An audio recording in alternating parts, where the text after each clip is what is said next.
şurası var ya, o hızlı oluyor. Elektrik işareti hızlı oluyor.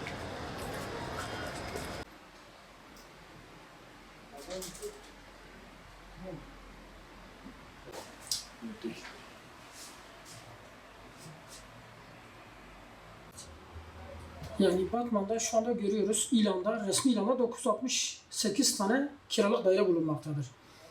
En yüksek kira 50.000, 48.000, 40.000, 40.000, 38.000, 35.000 geliyor. En düşüğü 10.000 lira kadar. Yani bunlar bu şekilde kimsenin oturacağı tahmin etmiyorum. Çünkü yani fahiş dereceden %25'ten kira sınırı kaldırdıktan sonra %65'e çıkarınca millet artık %65'i de beklemeden %200, %300 yapanlar da var. Kiralık evlerle ilgili şöyle Batman'da şu anda resmi ilanda sadece bir sitede 967 tane 968 tane kiralık daire var bulunuyor. Bunun haricinde ilana vermeyenler de yaklaşık tahmin ediyorum bir o kadar daha fazladır. Neden böyle boş daire var? Kiralar çok fahiş olduğundan dolayı millet artık kenar mahallelere çekiliyor. Şu anda bir memurun bir ailenin oturabileceği daire 12.000, 15.000'den başlıyor 50.000'e kadar şu anda çıkıyor. İlanda bakıyoruz 45.000, 48.000, 50.000, 30.000 şeklinde daireler kiralıktır. Ama bu durumda kiracılar çok mağdurdur. Bunun sorunu da nedir? Kira sınırı yani Haziran'da %25'ten sınırı kaldırdıktan sonra %65'e çıkarınca bu sefer kiracılar çok zor durumda kaldı. Yani inanın bu şekilde memur maaşın yarısını da verirse bir kirayı çıkaramıyor. Yani düşünün bir imamın maaşı şu anda 35.000, 38.000 civarı bir kirayı çıkaramıyor yani. 50.000 liralık bir evde nasıl oturacak bir memur?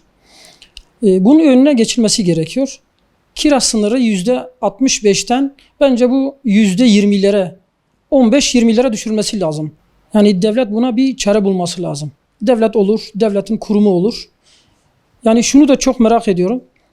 45-50 bin, 30 bin isteyenler acaba bunları böyle maliye beyan ediyorlar mı? Şu anda esnaflar çok kötü durumda. Kiralar şu anda Diyarbakır Caddesi'nde 250 bin, 300 bin arasında üst sınır 300 bine kadar da yandı kiralar. Bir iş yerin kirası. Esnaf nasıl dayanacak bu şekilde? Kira mı ödeyecek? Elektriği, masrafı, işçi, sigorta parası bunu yani karşılayacağı mümkün değildir. Çoğu zaman da içerideki malı gidip ucuza satıyor, kirayı karşılıyor. Çoğuları da kaçıyor, iflas ediyor, kepenk kapatıyor. Yani buna bir el atmalarını istiyoruz. Hani Diyarbakır Caddesi olsun, ondan sonra bu elit mahallelerde olan bölgeler, bölge hastanesi civarı, buralarda kiralar almış başını gidiyor. Yani bunu bir kontrol altına almaları gerekir. Biz bu durumda hem biz emlakçı arkadaşlar da sıkıntı çekiyoruz, bir türlü izah edemiyoruz.